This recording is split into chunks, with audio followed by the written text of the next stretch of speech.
My first guest tonight is rather a phenomenon on the political scene as a citizen politician making his first try for public office. He was elected California's 33rd governor in 1966 by a majority of something around over 1 million votes, and he held that office, you know, for 8 years. And he used to joke that in his earlier profession he used to ride off in the sunset with the words, "the end," on his back. But there are those who would say that Ronald Reagan, 1975 may only be the beginning. Would you welcome, please, the former governor of California, Ronald Reagan.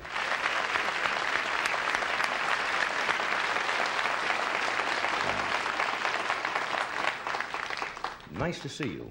Nice to be here, John, and nice of you to have me here after, a little more than 2 months unemployment. That's right. How does it feel to be, well, you're not really unemployed now, because I know you're doing a syndicated column, and for many news, around 120 papers, I think, and a radio show, and on the lecture tour, but how does it feel to be, I don't know if they use the word temporarily out of politics or not, but we'll get into that later. How does it feel to be away from Sacramento? Well, it's doing what I'm doing. I wanted to for a long time. It's very exciting, and there's mixed emotions when you step down. There's always things that you had left undone that you'd like to have done, but then all of a sudden the curtain's pulled and that chapter's over, and somebody else takes over. Yeah. Did you have any major disappointments? What would you have liked to have done, or your biggest disappointment, maybe your biggest highlight in office as you look back on it? Well, I'll start with the biggest highlight. First of all, was proving that some things I'd long believed as a citizen would work, that you could introduce common sense in government, and after the first traumatic shock, you kind of made some of it work. We came into quite a mess, and at the end of 8 years, government in the United States, federal, state, and local, has been growing for 20 years in size about 2.5 times as fast as the increase in population, except for the last 8 years in California. We turned over a government that was the same size as the one we inherited 8 years ago. There'd been no growth. And in some departments, this meant an increase of as much as 66% in the workload. Mm-hmm. But part of that was the welfare reforms. Right. Welfare was increasing here in California, 40,000 cases a month.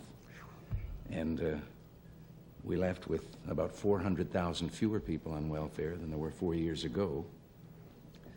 This saved the taxpayers about $1 billion, but what was equally important, we were spread so thin we couldn't do what we should have done for the really needy, the really deserving. And we were able to increase their grants by way of those reforms 43%. Now, you asked for what was the greatest disappointment. The people handed it to us when I think they were deceived, but when they voted down the tax limitation plan. I still say that the answer to our problems in this country, even at the national level, is to have a law that says there is a percentage limit of the people's earnings that government cannot go beyond without the consent of the people. You're talking about the gross income of the country and how much they can appropriate for That's right. For federal projects. See, when you and I were boys back in the Midwest, right, governments, federal, state, and local, were only taking about 15 cents out of every dollar earned. Today, they're taking almost half of every dollar earned in the United States. And most people don't realize it because the taxes are hidden in the so-called business taxes. You know, the politician that stands up and yells, "Oh, let's save the little man, let's tax business," and everybody yells, "Hooray." But they haven't figured out that every tax on business is just a part of the cost of production. And the customer winds up paying it when he buys the product. It's a hidden sales tax. There's 116 of them in the suit of clothes that each one of us is wearing. Suppose a lot of economists have suggested, and I don't know that it'll ever come to be in this country, that if they closed all of the loopholes and corporations and maybe tax loopholes and even on the rich certain loopholes and made a percentage income and made a flat fee without all of the deductions, that the government might raise as much money as they do now. Oh, sure. And really the loopholes, this has been overdone by the politicians too. No. The bulk of the money that is taken by what are called loopholes are the legitimate deductions with which, if the people didn't have them, they couldn't pay their income tax. Interest on their mortgage, interest on the installments on their car, their property taxes on their home if they have one, and so forth. These are, in politicians' eyes, loopholes. But we ought to have tax reform, and we ought to start by making it so simple that you don't have to hire a lawyer to find out how much you owe every year. That's for sure. It used to be a little simplified, but not anymore. Johnny, we live in the only country in the world where it takes more brains to figure out your income tax than it does to earn the income. You may be right. Why do you think people are they seem to be so disheartened now? I know, let's don't get into the Watergate thing, but that certainly had something to do with the antipathy, I think, of a lot of people toward government. Now we see these revelations, or whether they're revelations or at least accusations that possibly the CIA has been involved in some operations that they shouldn't have been involved in, certainly domestically. And people really get turned off. How do you turn people around and say, all right, now, we're not going to do this anymore? And every day you see more of these things, and I think people withdraw further and further. And that's too bad. I know, and I think part of it is because we're being bludgeoned every day. It's news. Bad things are news. We just, every day we pick up and they record another 0.1% unemployment and so forth. We keep hearing the bad things. We hear the accusations, and we're kind of used to accepting the accusation as proof of guilt. Now, I'm on the CIA Commission, so I'm rather limited. I cannot talk at this stage. That's true. But I think one of the sad things is that the American people cannot know instead, frankly, we have to have a counterintelligence organization for our own safety. If the American people knew the extent to which we're being spied on by the Russians, they'd throw détente out the window, and Brezhnev and a few fellows with it. Well, obviously, I agree that that has to go on internationally to protect your national security, but when they start looking into, their own congressmen and own private citizens whose only threat to national security seem to be to voice some difference of opinions, that's going a little over the line, isn't it? No, because, well, again, as I say, that's right. We can't give any progress reports. You want to speak into the ashtray here and tell me privately? All I'd say to the people is wait until the report comes in. And I think when a report comes in, maybe they might be greatly reassured. Yeah. I didn't mean to put you behind the 8 ball there. I realize, of course, you're on that commission and you couldn't expand on that. Let's take a brief break and we'll come right back and get on another subject. We're talking with former Governor Reagan, and during the break we were discussing, when I mentioned that I thought most people were not apathetic, I think they're confused, basically, because you hear intelligent people from both political parties, or in the middle, conservatives and liberals, and they all seem to have different answers as to what is going wrong in the country. Some people say, well, let's let the government spend billions of dollars, and then other people say, no more federal spending. Let's give the tax rebates. And the other intelligent people say, no tax rebates. We've got to do this and do that. So everybody is confused. How do you see the thing? How are we going to get out of this? Well, Johnny, I think that one of the things is that people keep looking to government for the answer, and government's the problem.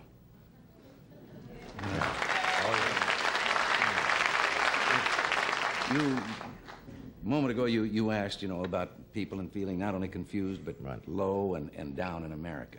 First of all, the American people, if they would just take a little inventory and look around, you triple our troubles, and we're better off than any other people on earth. And we've asked so much of government, and we've gotten in the habit over the last 40 years of thinking that government has the answers. There's very little that government can do as efficiently and as economically as the people can do themselves. And if government would shut the doors and sneak away for about 3 weeks, we'd never miss them. Now, if the people want to be Anybody you had in mind particularly? No, I said this while I was in government. Okay. Our biggest problem is that we have built a permanent structure of government, federal, state, and local. The permanent employees, and they've come to the place that they actually determine policy in this country more than does the Congress of the United States. Mm-hmm. There are 14.5 million public employees in the United States. That's quite a voting bloc. And the bureaus and agencies, not in Washington, I heard you talking earlier about some of the research programs. Mm-hmm. Well, there was a senator the other day, and he took up some pages of the congressional record. He was doing the same thing you were, listing all these crazy research programs and how much they were costing, and wound up his speech by introducing his own. He wants a study and a research of transcendental meditation. So, there's a state senator in Michigan, and he just found out the other day they got a $93,000 study on whether chitlins are bad for you. And He said that as a fourth-generation chitlin eater, he figured that he could tell you how for 93 cents you could find out the answer to that. No, we laugh at those things, but they do happen, I guess. Oh, listen, you had some beauties and there's some others. What would you say if I told you about a study in which this was called the demography of happiness? And in this study, the government found out that young people are happier than old people. And they found out that people that earn more are happier than people that earn less. And they found out that well people are happier than sick people. That's good. Well, I'm glad this to was know that. $249,000 to find out it's better to be rich, young, and healthy than old, poor, and sick.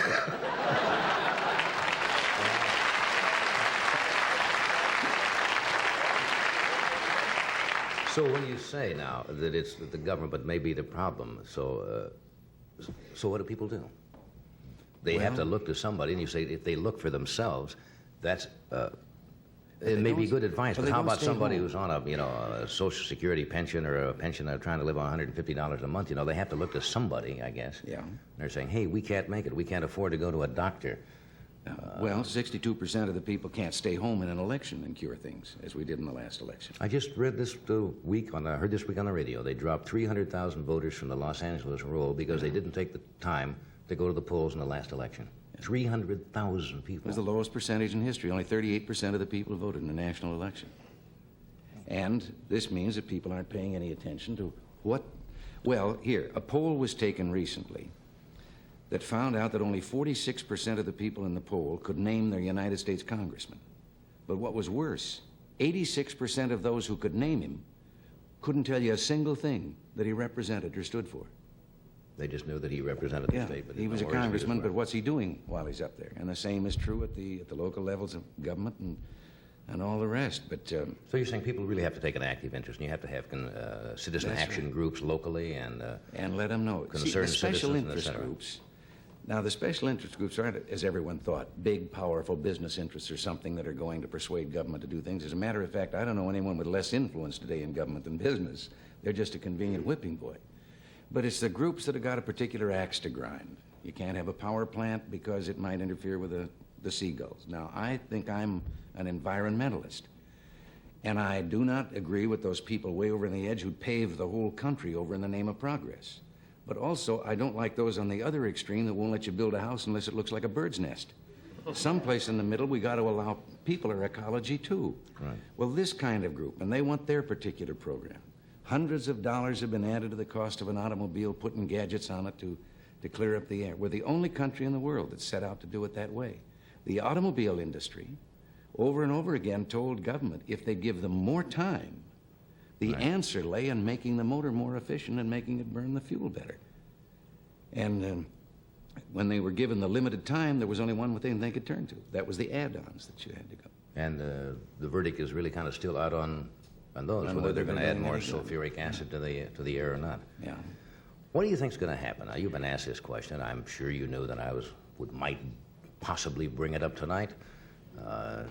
There's an election coming up. You're out of politics now, but you're speaking, and as I say, you're going around the country. Do you envision a possibility, say in '76, if the convention, say, was deadlocked? I'm giving you all the theories and so forth, and the conservatives took over possibly and got control of the electoral process, and they couldn't quite make a decision, and they came to you and said, Governor Reagan, we can't decide between Mr. Ford, Mr. Rockefeller. We're divided. Would you like to go to the White House?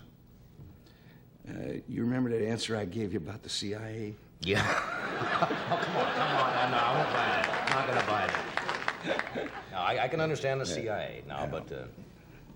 No, I thought that was delicately phrased. Yes. Verbose but delicate. Yeah, verbose but delicate. No, I think it's an unanswerable question. I don't think anyone, in view of the things that have gone on the last few years, knows what's going to happen in the next 2 years down the road. I think that everyone should hope and pray that people are there will do the job so well that there won't be any question about it. Because if they do, then everything's all right with the rest of us. You think they're doing their job well? Well, I agree with some things and disagree with others. When they give me a choice between a $53 billion deficit in the budget and an $80 billion deficit, when budget deficits are what's causing inflation, I don't see that there's any room to be on either side of that argument. Yeah, I think the answer to curing inflation is a balanced budget. Now, how do you do that? I mean, how do you balance the budget? Well, balancing the budget is like protecting You don't your spend more than you take in, right? Yeah, it's like protecting your virtue. You have to learn to say no.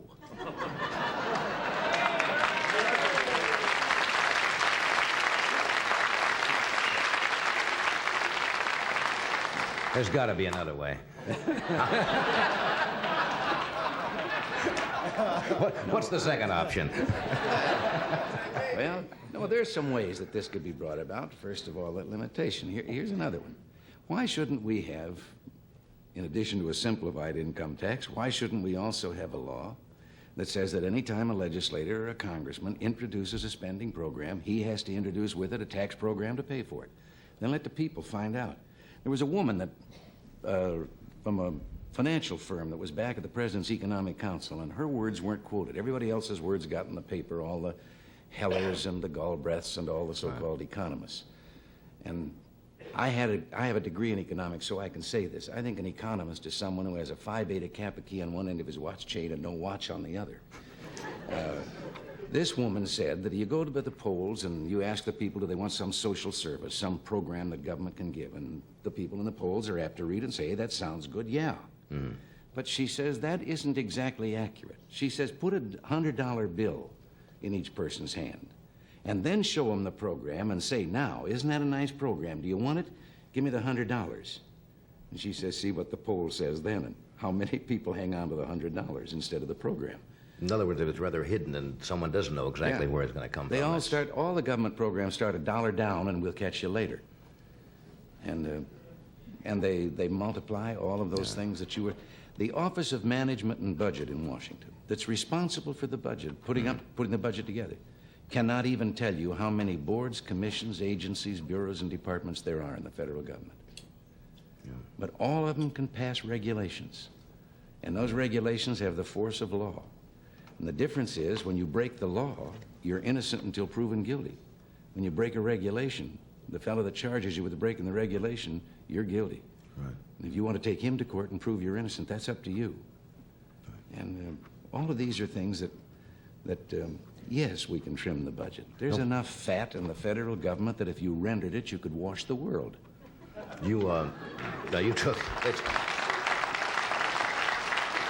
They took a poll of the American people the past week, and I think 78% or something, around 75% were opposed to more military aid to Vietnam and Cambodia and Southeast Asia in general.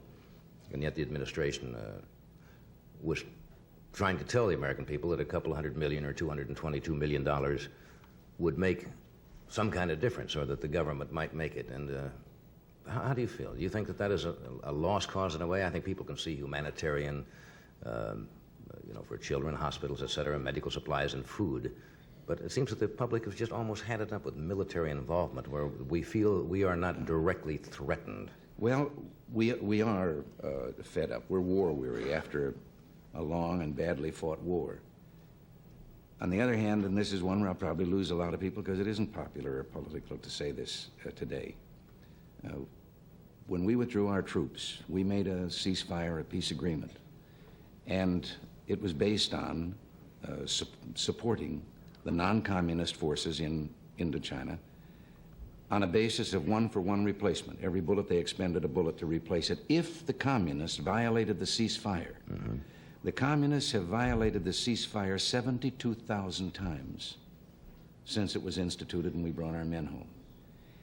And I think for the United States to break its word, we're in that agreement. We pledged something, and the Congress is now saying that the United States reserves the right to just break its word and not... What are their allies ever going to trust us? And there's no question that backed by Red China and the Soviet Union, the communist forces in Vietnam and Cambodia are on their way to take those over. They do, of course. Laos just automatically falls. Mm-hmm. Then they're on the edge of Indonesia, 140 million people, which comes within 14 miles at its nearest point of the Philippines. The domino theory is in Is that existence. still a viable theory, you think? And yes, it is. And I could see the United States one day being very, very lonely. Now, it's a very funny thing that the same forces that want to cut our defense spending are the same ones that want to increase all these social services and this social tinkering and experimenting that hasn't worked. And every time it doesn't work, they just impose a more expensive program on top of it. I think the American people, if they really look at all the facts, yes, we want fiscal responsibility. But I think we also want a country that is strong enough at all times that we can say to any adventurous guys over there on the other side of the water, you better look twice, brother, before you start getting rough. That we can take care of ourselves.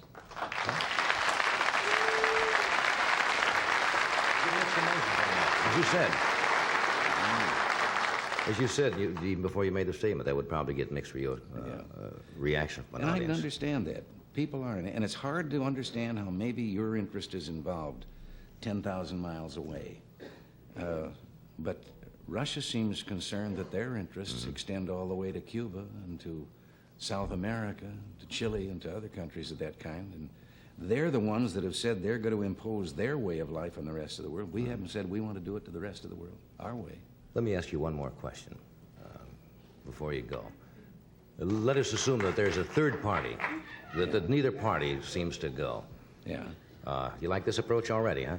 And they're thrown into disarray, as they say, and a third party is formed. Do you think that'll ever happen in this country, where a third party will be a major type of alternate to what we have? Well, I'd still prefer to see a revitalization of the two major parties we have, because the two-party system has served us very well. Third parties have a notorious way of not being successful. Now, the Republican Party, some people say, well, that was a third party 100 years ago when it started. It actually wasn't. It was a second party. The Whig Party had shrunk and shrunk, and then the remainder of the Whig Party said to two other groups that had formed parties, hey, want to get together with us? They changed their name and called themselves the other party.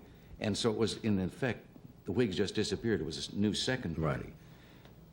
Maybe this is time. Maybe it's time for realignment between people who might find themselves in the wrong parties. Maybe there are some people still voting.